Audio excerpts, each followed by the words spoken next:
those of you who have changed parishes maybe, or have changed states that you work in, you've gone through this. You've changed schools. Every school has its own culture, its own identity.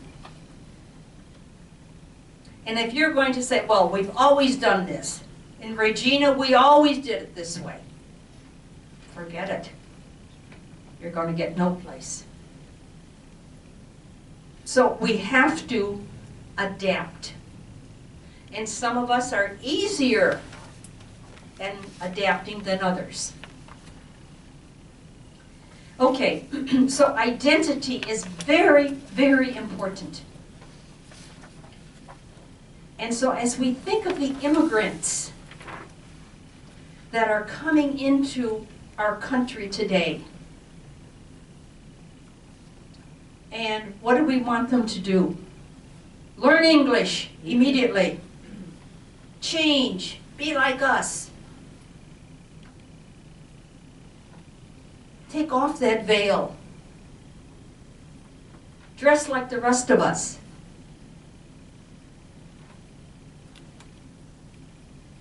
All of that, the language, the veil, the dress, all of that is part of the culture.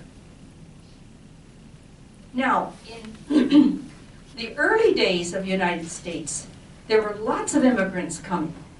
And what did they do? They formed their own clusters. They formed their own ghetto churches. And then in the 30s, we went through this melting pot, which really didn't work. So today, we try to look at the cultures as maybe a delicious-looking salad, where you might have different kinds of greens, you have different kinds of vegetables, different colors, different textures. Maybe you put a dressing on it, but each element in that maintains its own integrity, its own texture, its own taste, but it's all put together.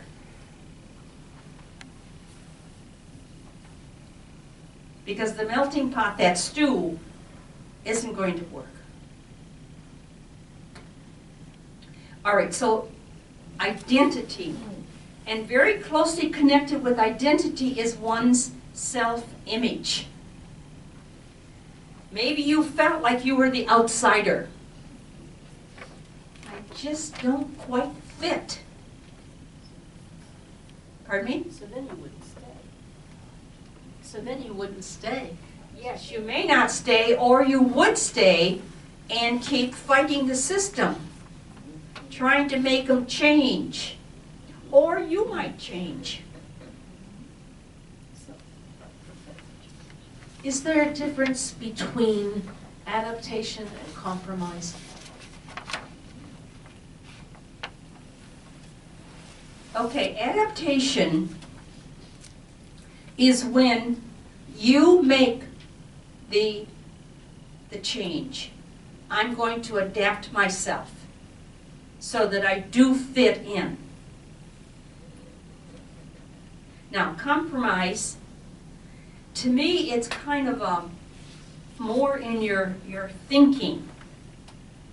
I'm going to compromise now, but I will hopefully get this changed. I mean, that's the way I would see compromise. But I think you can also say they're somewhat the same. But it's going to be very difficult always living in a life of compromise. Adaptation is a little bit more external, to the external things, where compromise is more of the inner. Anyone else have a thought there on that? Is it?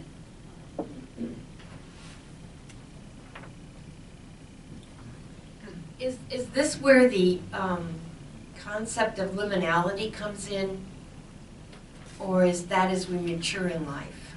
You know, I'm never part of the one culture and I'm never part of the other. And it's a very difficult place to be in, but I think as religious women, that's where we are. We're not part of that main culture, or are we part of the consumeristic culture? We're not part of that anymore. So it's that dance of liminality. That's right. But I'm not sure. No, I would agree with you that the liminality means we're kind of living on the edge. And those of you who have gone through a real drastic cultural shift, where you have moved cultures, missionaries, you have left your country and you've come to another country, you are never going to be a U.S. American. No matter how hard you try, you are never going to be Chilean or Guatemalan, no matter how hard you work.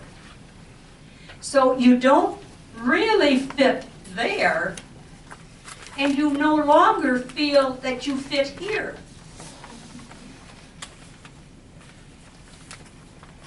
Okay, that's a perfect example of living on the edge, liminality. Sometimes we say, you're a misfit. You don't fit in either place.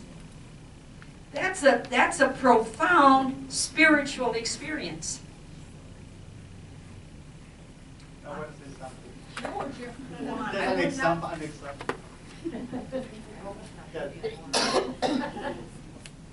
For Christmas, I went back to Chile, and I was in a market trying to buy some stuff. And a guy asked me if I was a tourist. And he heard, because saying, no, I'm Chilean. I said, sorry. So kind of it's like a realization that, okay, I sound different now. Something happened that for whatever reason, I'm not using the right word or whatever. So you started, you're not, I'm not Chilean and I'm not American either. So it's U.S. American, exactly. So it gets, I don't know, it's a strange place to be. And because the beliefs when you're talking, it's very, the process of, it's like a metamorphosis kind of process, because you have to, when you realize that your beliefs, where you come from, doesn't fit here, and then you have to let go of those beliefs and assume other beliefs to fit in here, kind of thing. You became like a hybrid kind of person. Yes. Yes. So it's very, very, you create your own culture in a way. Right, that's so, right. So it's very painful, especially when you let go belief that you learn from your family, or they were very kind of ingrained in Yes. your identity. So that's very painful. It certainly is very, very painful. And I think we need to see that as part of one's spirituality.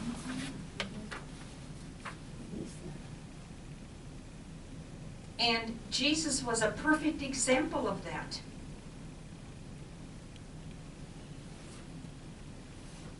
He wasn't that true Jew. Even though that he was raised and he had the language and all of that. But as he moved in and out of the different countries, the different cultures, he was changed. And we are changed.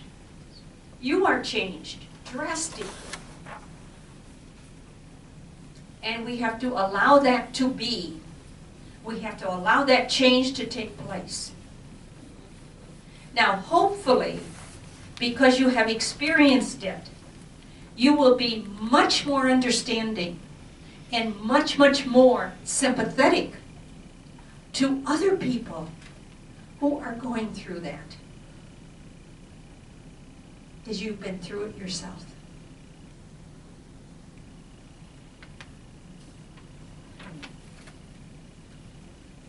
I was thinking, is it one, as you were saying this, not as drastic, certainly, as your experience, Juan, but for some of us, we have that same kind of cultural shift or thinking shift within our own families, because we think very differently than some of our own families do, because of our experiences, because of our education, because of what we read, because of the discussions we have. So if some of your families are like my family, there are certain topics you don't discuss because you're at a different place in your identity. And it's certainly not as drastic as Juan's, but some of us have experienced that we're not exactly comfortable the way we used to be with certain family members because of that kind of a thing. And it can be very painful when you realize I just can't share deeply with them. Yes. I was thinking a similar thing to Linda, and because I've heard a lot of us say, I enjoy going home to visit, but after a short time, I realize I no longer belong there. That's right. And that's when you know that you have made a cultural shift. When you no longer feel comfortable going into retirement is the same kind of a thing.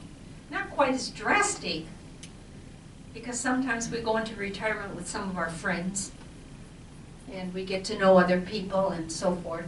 But it's a big cultural shift, because we are usually praised highly for what we do. And the more we do, the more we're praised.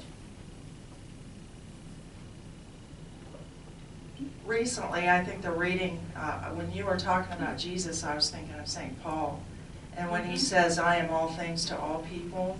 And recently that reading kind of hit me, because it's like, who am I to judge or to know the reality of other people when they have their long-standing ways of doing things and I'm new or whatever. So it was like, okay, so before I used to think he was just being kind of wishy-washy when he said that.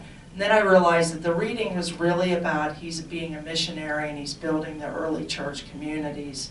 And he's doing that by, I don't know if compromising is the word, but he's doing that in collaboration with the early church people to bring them together in a unity with all their diversity of all those communities.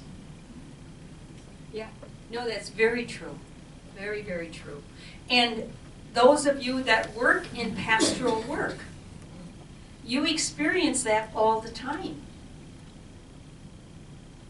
And you also experience it probably when you have an international priest that comes and to work in your parish.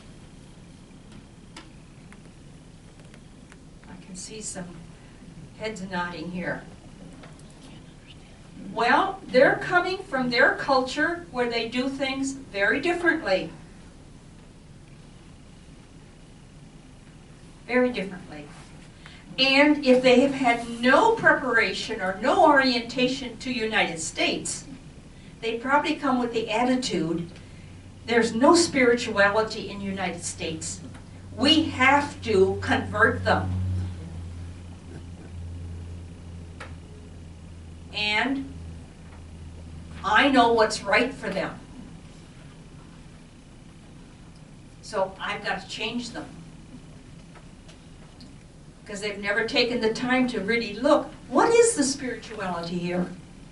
It's very different than, say, from a country of Tanzania or India or Nigeria or any of those countries. There's a deep, profound spirituality with the people. It's just expressed differently. And it's those differences that can knock us off.